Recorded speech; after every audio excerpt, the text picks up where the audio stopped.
What perfect timing that is. I just wanted to first start off before I begin my address today just to thank you all for coming on a beautiful day outside, and to thank Penn for inviting me to speak on such an important subject and debate that I think far too rarely actually gets airtime in our time. And finally, but as importantly, to acknowledge the traditional owners on the land upon which we sit and stand here today. The 2-hour drive from Islamabad to Peshawar is along a surprisingly smooth road. Mud brick homes sit amongst lush green fields. Police checkpoints are set up routinely to stop unwanted visitors. I'm asked why I want to see the troubled Pakistani town near the border with Afghanistan. I say I'm a reporter, flash my International Federation of Journalists press card, which I'm pretty sure the officer can't read, and then quickly waved through. Islamabad is a relatively liberal city in one of the most volatile nations on earth. Peshawar is geographically close, but a world away. Women, if they're seen at all in public, walk in shapeless burqas, and men have thick beards and wear the traditional shalwar kameez. Suicide bombers regularly attack government buildings, police and army in a continuing war against the Pakistani state and its Western backers. I arrive feeling rather uneasy. A once stable town has been torn apart in the last decade as militants seek to overthrow both a corrupt central government and expel a Washington-led campaign against the resistance that is seen as both illegitimate and lacking public support. When I visit in March this year, I'm surprised by the vibrancy of the Pakistani media. Multiple outlets joust for dominance, routinely publishing scandalous information about politicians and celebrities. But as I have seen firsthand in Iran, Palestine, Syria, Cuba, Egypt, and a range of other places, these magical red lines exist that must not be crossed, because if they are, journalists can pay an extremely high price. I meet independent journalist Hayat in Peshawar. He's 35, with a wife and 2 young kids. He wears a pink striped shirt and grey suit, pockmarked face. His office is on the 3rd floor of a nondescript building. His knowledge about the Fatah, which is the federally administered tribal areas, is immense, having spent time in the various regions. He talks to me about the different Taliban groups, how they relate to each other, and the government. Peshawar is on the edge of this abyss, the entry point to a tribal land that remains impossible for Westerners and most Pakistanis to visit. Since 9/11, it has been occupied by the Pakistani army and militants and often remains lawless. It's where President Barack Obama, far more than his predecessor George W. Bush, has unleashed an unprecedented number of drone strikes, killing hundreds of civilians since 2009, according to a recent study by the Bureau of Investigative Journalism. These men, women and children are rarely given names by the Western media. Instead, our media class are happy to simply repeat official Pakistani and American government's claims of killing terrorists. And we degrade our profession as journalists, writers, by mindlessly rehashing White House press releases with no evidence to support the thesis. And sadly, it has become a regular occurrence in both the tabloid and so-called quality press, including the ABC, Fairfax and News Limited. We hear 10 militants killed, or 7 Al-Qaeda terrorists murdered. No evidence, rarely any photographs or video. This isn't journalism, this is stenography. Now, Peshawar is an edgy town that has become a battleground for forces beyond its control. Hayat is on the front line in a nation that routinely murders its own journalists. 2011, last year, was one of the worst years on record, with countless reporters kidnapped, harassed, tortured, killed, mainly by the US-backed ISI, Inter-Services Intelligence, a feared institution that operates in the shadows with total impunity. I meet many of these reporters, men and women, young and old, brave to a person, unwilling to accept the official Pakistani narrative and paying a very high price for it. Kidnapping, torture, harassment, threat of rape. Take investigative journalist Umar Chima, national security reporter for the News newspaper. He was abducted and tortured by unknown assailants in 2010 for challenging the Pakistani state. Nobody was ever arrested or charged for the crime. He was threatened to remain silent about his kidnapping, but he refused. In 2011, he won the British Martha Gellhorn Prize for Journalism as he told me an anti-imperialist award, but wasn't able to visit London to receive it because his visa did not arrive on time. Funny that. He is chatty, witty, in his early 30s with a young wife and kids, and speaks fluent English. He explains to me how the ISI contacted him in early 2010 and wanted seemingly friendly chats about his work. Initially, there were no threats. He was called by ISI officials and invited to meet one of them at Gloria Jean's coffee shop, yes, they exist in Pakistan too, in central Islamabad. The second time, not long after, he was instructed to go to a safe house in the city where a few officers were present and they expressed displeasure with his stories. The threats then escalated. Chima says the ISI wants to instill fear in anybody who challenges its behaviour and wants individuals to believe they can be reached, harassed or hurt no matter where they are. Now, the ISI is a state within a state, partly funded by Washington in a futile effort to convince its wayward members to support its imperial designs next door in Afghanistan. It has failed miserably and created a monster of immense proportions, and there isn't a journalist in Pakistan who doesn't know the power of the ISI to ruin the life of anybody they choose. They sit above the law and media and often bear the brunt of its anger. The ISI maintains a vast payroll of journalists and people from all walks of life, promoting the company line and spying on colleagues considered anti-state. Now, Hayat travels widely, he told me, including attending a fellowship in America and, fascinatingly enough, on a trip to Auschwitz and Krakow organised by the Polish government. He says he was moved by the Nazi death camp, and I have to say it was surreal in the extreme, talking about such things in a country where anti-Semitic conspiracy theories are sadly ubiquitous. And he came back to Pakistan to try and convince the press club in Peshawar, quote, which is in his view the only press club that hasn't been bombed, that's not in Iraq or Afghanistan, to establish a museum dedicated to the countless writers and journalists who have been slain in the last decades in Pakistan. The only impediment is a lack of funds. Now, Hayat's outlook on the ISI is pragmatic. He isn't blind to the brutality of some Taliban towards apparent enemies or so-called infidels, and there's no romanticising them for him. But he sees them as a product of circumstances created by outside forces in the West and inside Pakistan. His journalism is grassroots, keeping connected to the various peoples in the region, and yet he refuses, in my view bravely, to work for any mainstream news outlets, believing they won't honestly report the truth about the tribal areas. Despite this, Hayat's voice is invisible in the West, despite speaking fluent English. He's a man with unique access to one of the most challenging areas on the planet, and yet most Western news outlets prefer to rely on familiar faces and voices. When was the last time any of us read an article about Iraq or Afghanistan by an Afghan or Iraqi actually based in their respective countries? Incredibly rarely. During the research in one of my books, The Blogging Revolution, on the internet in repressive regimes, a work that took me to Cuba, Egypt, Syria, Iran, Saudi Arabia and China, it became clear that many in the Western media are reluctant to hear voices that don't conform to their idea of what a foreigner should look like or think. It is the only explanation for the near complete exclusion of Indigenous voices from conflict zones in our mainstream press. Their freedom of speech is ignored because of the inherent Western-centric nature of our leading journalists and media practitioners. So let's be blunt here. Our white skin-dominated media often doesn't trust brown, yellow or black skin.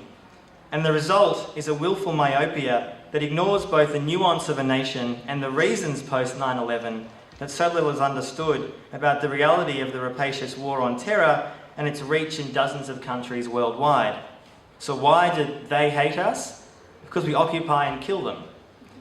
And talking about the freedom to write and read in a globalised world is an indulgence we should cherish but not waste. Too often we hear intellectuals, journalists and writers discuss the concept of free speech and the importance of protecting it, but such pledges must go beyond mere words. Commitment to supporting a writer's right to be heard, a right to offend, and the right to challenge the state is a matter of life and death around the globe. And solidarity from the West can be a blessing. Sometimes it can be a curse. We need to go beyond mindless slogans, and many key advocates in the Arab Spring speak publicly, for example, about clueless Western media coverage of the so-called Facebook revolution when the transformative events were far more complicated, and find new ways to engage persecuted activists, writers, dissidents and journalists that doesn't endanger them through our misunderstanding of modern surveillance technology. Now, a recent story by independent journalist Matthew Aitkins in the Columbia Journalism Review should be a wake-up call to anybody who believes that advocating free speech in a globalised world has not changed in the last decade. It has, hugely. Atkins details a recent story by a filmmaker from Britain's Channel 4 who worked with Syrian dissidents in the capital Damascus. The Syrian was providing secure communications expertise to the resistance, and the Western filmmaker interviewed him about his work.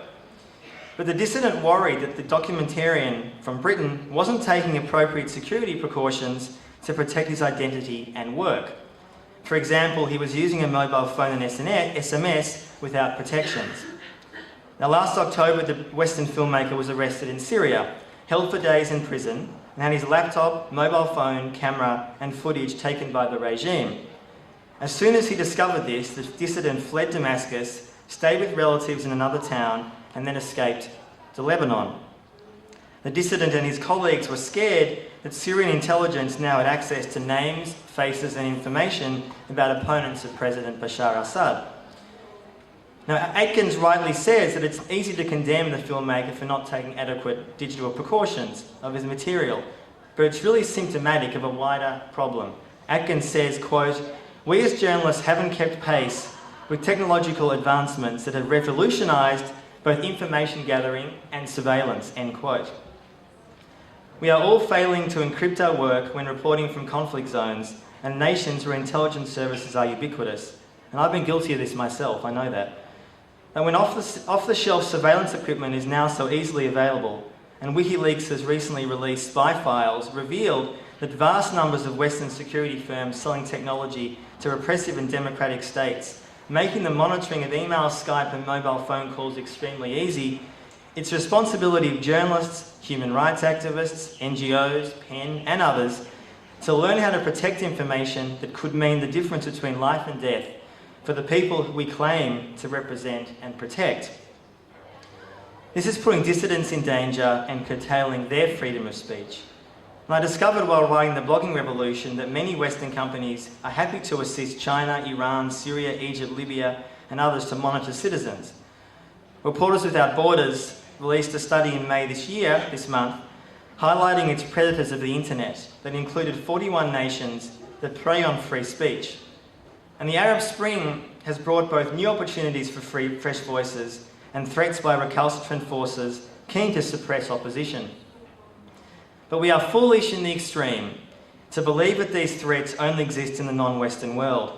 The Obama administration has accelerated the development of a surveillance state apparatus that now listens and records every phone call and every email in the US. Some estimate up to 20 trillion calls and emails have been stored in the last years. Just think about that, 20 trillion. And here's Salon's Glenn Greenwald, who's a wonderful writer, writing recently about Obama's unprecedented war on whistleblowers. For those who don't know, Obama has prosecuted more whistleblowers than any president in history combined.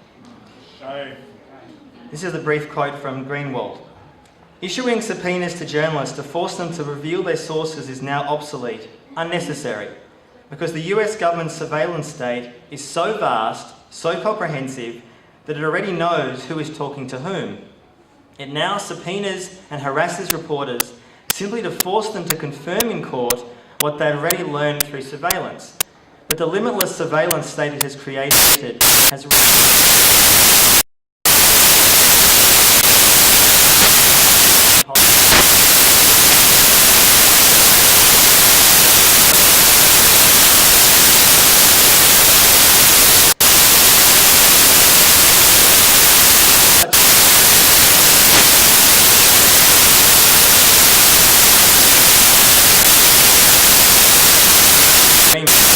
presume government officials have already seen the contents before you. You go on Facebook. You want to post a link to a video that satirises your country's intelligence chief, but you resist the urge. You think you're being watched. You check your Twitter feed and want to retweet a story about a militant group that killed 3 civilians last night in a town a few kilometres from your house, but you don't. You were attacked last week by a member of this militant organisation for speaking out against the brutality towards religious minorities. Now, your freedom of speech isn't just curtailed by your own hand, it's a restriction based on a very real feel of retribution. Although the risks of these attacks, of course, are far higher in Papua New Guinea, Syria, Mexico or Honduras, Western nations are increasingly determined to restrict access to the internet under the guise of protecting the vulnerable and, of course, always the kids. In Pakistan and Afghanistan recently, where I was working on a book and a film about disaster capitalism, I heard countless reporters talking about self-censorship, a daily need to assess what to write and what to avoid. There was a constant internal discussion about navigating red lines and when it was worth risking your career or life. Many Afghan MPs, journalists and writers told me about risks emerging from the state, militias, pro-Western warlords and criminals, the very forces we in the West have empowered since invading in 2001 have currently curtailed freedom of speech there. So the next time you hear advocates for maintaining a never-ending occupation of Afghanistan and talk about fears of extremism breeding after most Western forces leave in 2014 and freedom's extinguished, remind them that we've partnered with the worst elements of the Afghan state for over a decade. And my recent visit there revealed undoubted fears about abandonment by the West, but very little desire for military forces to continue the occupation.